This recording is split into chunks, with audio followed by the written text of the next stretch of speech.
And sometimes it even just has to do with their background, like the case of the band that is from Tennessee, and they have like Pentecostals in their background. Oh, big rock band now. Yeah. Yeah, Ken Leon. Yeah.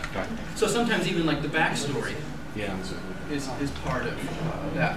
That's one thing about this epilogue that just, it's going to keep me up at night because it's too much. Yeah. There's too many things to write about. It's, you know. Yeah. In some ways, I think for me the most underwritten about story is the story of 1972 on. Yeah. Really, I mean, there's just been very little about the history of contemporary Christian music. Yeah. And that whole, and so much of it, Skip 2 is related to labels, which labels Right. are signed on. Yeah. A couple of things that intrigue me, Randall. One is the racial element goes really deep, because as I've explored music from the 1920s, I'm really taken with the guitar evangelists, Blind Willie Johnson, and some other guys who had these records in the 20s and played churches. And so they're playing basically blues-based music in black churches, black holiness churches, starting in the 1920s. And so it's just it's really a different story in that. And that's the part that critics of Christian rock don't go that deep into the root. Yes. Yeah. And the Christian artists themselves, the first generation of Christian artists themselves, don't ever seem to ever acknowledge that tradition. Yeah. Which is really unfortunate. I think it's forgotten. I mean, I have a section in the first chapter about Thomas Dorsey, how he was playing in the 20s these songs that were very incredibly risque, like double entendre music, right before he went more fully into the ministry. But there was a period where he was kind of doing both. Well, we have Dorsey's on the kind of the gospel side of this, where the guitar evangelists are really on this kind of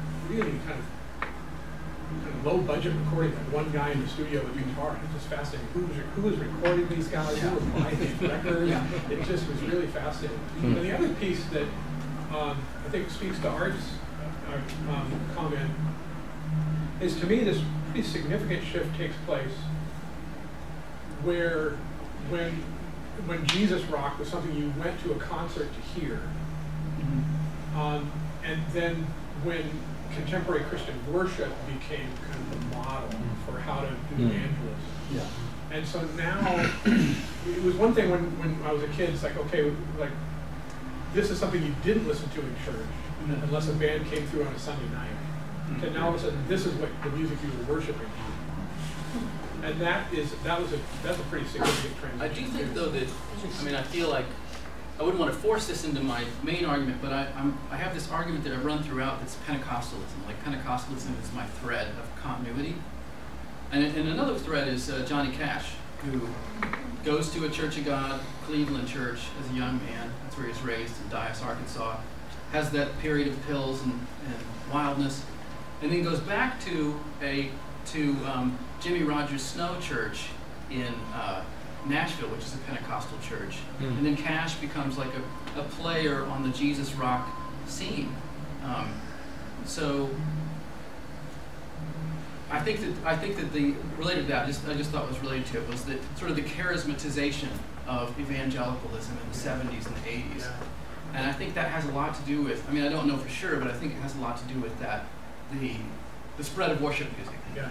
Well, I think the flow between Christian rock that's country-based, it's much more fluid. Country music and Southern gospel, that's been always much more fluid, where the blues and Christian music, there was like this sharp dividing line. And so that was the boundary. When you crossed over to blues-based stuff and the syncopated rhythms, then that's a whole different thing than the country folks. Because the country folks are, I mean, all the way early back, country artists are always recording Christian albums and then secular albums. That crossover meant nothing to those early Christian country folks. What was that? And getting radio play. Yeah, I mean Tennessee Ernie Ford and Johnny Cash and all these country artists, the Carter family, they're always cutting religious sides and secular sides. Hank Williams, I've seen the light. Yeah, all of them. I think that's a really important point about when rock becomes normative in some churches, because it's not then just about what music gets played in church, but now all of a sudden a church is paying someone, perhaps. That person might be called the music minister, so they become a pastor at the church. So rather than just someone who comes right on Sunday night, I remember doing that. I think that's an important movement that actually then gets into church, embeds itself even in church life in pretty profound ways. And this is the Jesus people piece in it that Esther did a good job with. So is the transition to Vineyard then? Are they the ones who, I mean, which is also a Pentecostal, Yeah. I mean, are they the ones who I guess make that transition? That's what I'm I wondering. think it goes beyond them. I mean, I think they have a lot of Calvary influence, Chapel. but I think that it's just everywhere now, isn't it? Yeah. I mean, it would be really interesting, like I think of the Nazarenes. I've been reading through the Herald of Holiness in the 60s and 50s, which I really enjoy. Other people think that's torture. But you are nerdy. So I look at like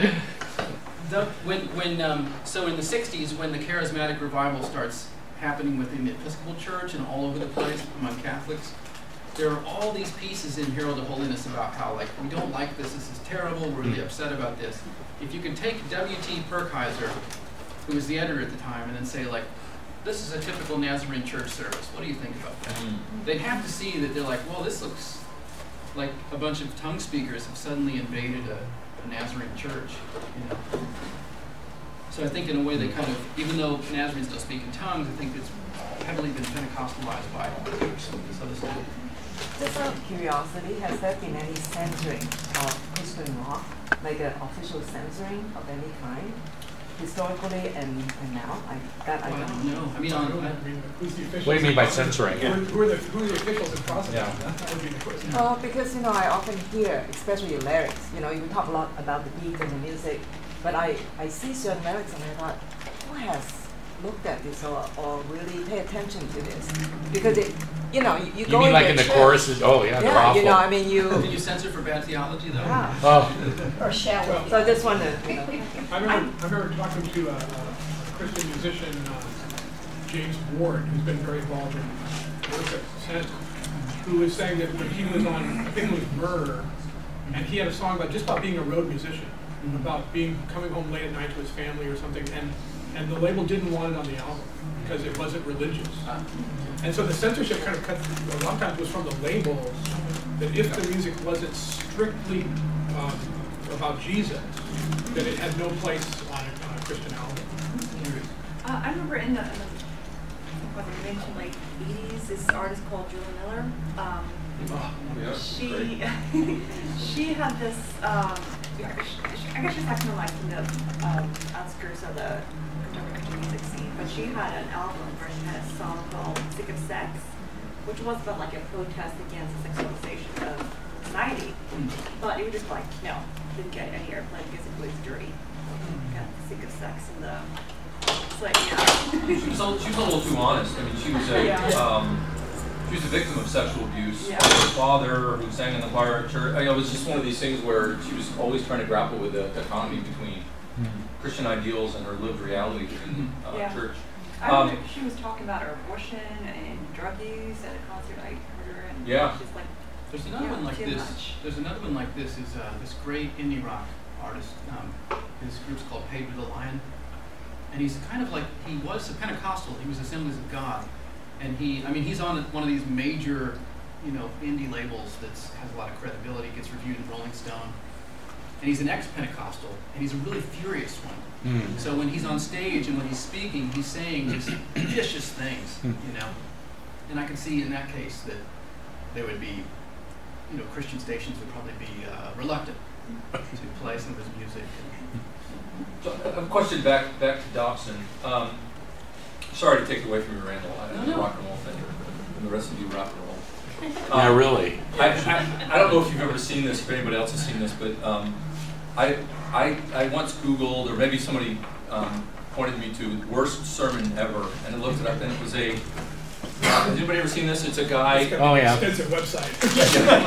But it's a guy preaching actually about peeing, right? And it's about the kind of the emasculation of men who pee sitting down. right? And he's making the argument that You if better men go are somewhere with this fast. they're going to be like good men of God, they need to stand up when, I mean, literally, they need to stand up when they pee. Now, this gets back to the, I mean, in some ways it gets back to the whole Beatles thing, but I'm just curious with the, you know, his, but I mean, in some ways it gets to Promise Keepers, right? I mean, Dobson he's kind of like trying to walk a fine line there too, right? He wants men to be nurturing and loving and this kind of thing, but he also wants them to be, he wants them to be real men, right? So, and that seems to be kind of like the enduring theme of Promise Keepers as well, right? It's, you know, yeah, you've got to be strong men, but you've also got to be loving and nurturing, right? You've got to have both of these things, right? And which actually, I see that a lot in actually some of the Nation of Islam kind of stuff as well, right? The importance of what it means to be a man. So anyway, I just wondered, do you see, are there some close connections between focus on the, I mean, it would seem to be natural that there would, concerning Colorado or whatever, but is Promise Keepers something that kind of grew out of Focus on the Family? Well, Focus on the Family is credited for introducing Promise Keepers to a larger audience. Oh, okay. Because they got it later on the radio show. But also, the Focus on Family used to have a publishing house, and they're the ones who published the Seven Promises to Promise Keeper. So there were really close connections, and Focus on the Family was really early on with, you know, writing about the Promise Keepers and a need for men to have these communities where they can share, you know, what it means to be a man, you know. So it's a really, really close connection between Focus on the Family and Promise Keepers. Yeah. My other question, being at Point Loma, right, the daughter school of, or the second incarnation of Pasadena College and the natural Dobson connections and everything there. I'm just curious, in your 3 weeks here, whatever you've had, have you had any kind of aha moments about Dobson, or have you learned anything that you thought was kind of substantial or interesting, that just kind of the kind of research that I mean, you're kind of part of his, but maybe not as much as you would in Colorado Springs, but you kind of stepped into his, I don't know, the well from which he comes in a certain sense, right? I mean, anything kind of interesting that you've learned, or new perspectives or whatever?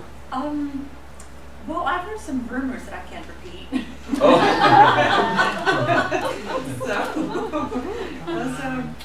Yeah.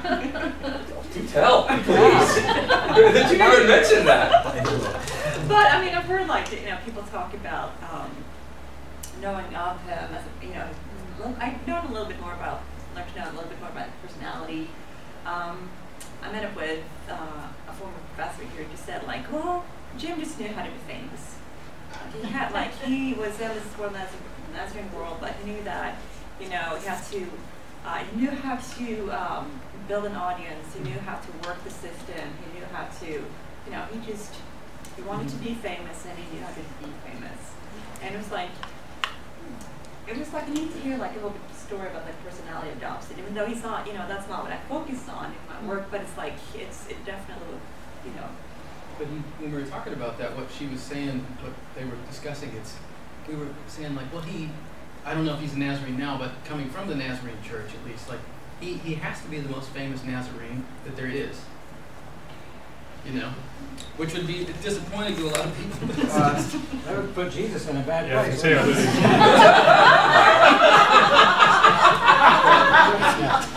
Yeah, The original. Dobson's more famous than Jesus. He doesn't recognize having graduated from Pasadena College. He graduated from California Christian University. Well, that all changed when the origins issues became a hot issue, and he took the fundamentalist side with his audience, and that's where he divided with us. Any other questions or comments? Like I said, like, I got access to her level of holiness, so I dug out some good stuff there. Were there any of those nasty rumors you can't repeat in there? No. Oh, okay, darn. Federal holiness is just too boring. Except for Randall. He just loves it. I love it. Well, Were students? were they? Allison's kids were students here for a time, I believe. Yeah, I think so. Yeah. I'm not sure if they I think ever his get daughter taken. was. I don't know if they Yeah. ever get even graduated or, but at least the daughter was here. His cousin's granddaughter, London, what's his first name? H.B. She was here not too Yeah. long ago, but Yeah. his granddaughter. Yeah. Thank you very much. Thank you for your presentation. I read the book and thank you.